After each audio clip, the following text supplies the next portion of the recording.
Well, there's nothing worse than working hard on your health and being led in the complete wrong direction. So let's talk about this myth versus fact. Here in the studio, our fitness and health expert, Mark Macdonald. Thank you for joining us. We appreciate it. We were just talking about, what really works and what doesn't. Let's talk first about counting calories. You say there's a big myth here.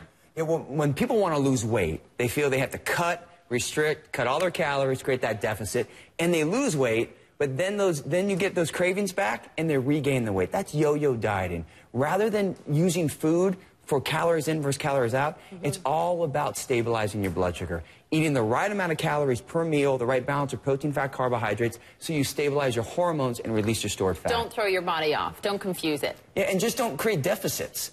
Everyone thinks, like, when is a deficit ever a good thing? So when people, not for our economy. No, so when people want to diet, they think they'll just cut.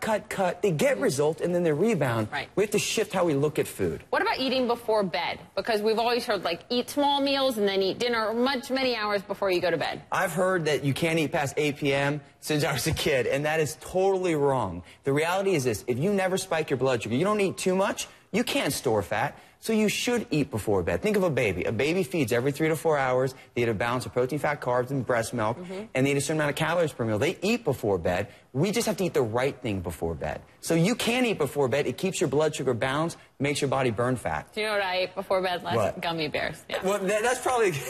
Now, my son loves gummy bears.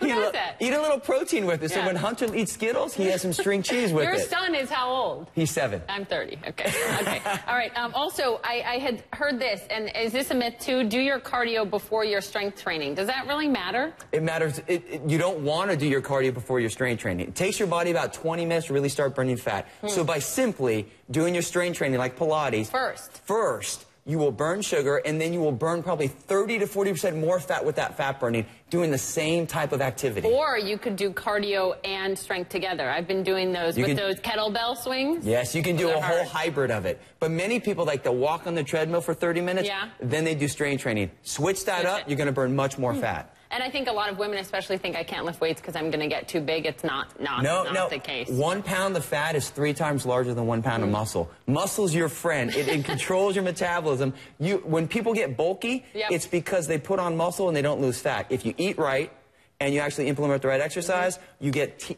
tighter and leaner. What about exercising on an empty stomach? Good idea? Bad idea. When your blood sugar's unstable, your body burns muscle. Whenever the blood sugar's low. So get a balanced meal in. It could be like a half meal, something to fuel your body, and that will help you burn fat and not muscle. Spot reduce. You can't say, I would like my arms to be much smaller, but keep my legs the way they are. You can't do that. I mean, it's going to come across the board. In a perfect world, you could, but it's not a reality of it. You start losing in your face, then your neck, then your limbs, and then you get your trouble areas. Unfortunately, you gain weight in the areas you want to lose first, and it takes you longest to lose that in those same areas. So just be patient, implement the right strategies. You can take your body wherever you want. And I would just point out, sleep is so critical. Huge. Sleep controls our stress hormone cortisol. So when you're in a sleep deficit, your body over-releases cortisol and makes you store fat. If you can manage your sleep and your stress, you will take your body to a whole other level. If someone can teach me to sleep 8 hours and manage my stress, it would be a perfect world.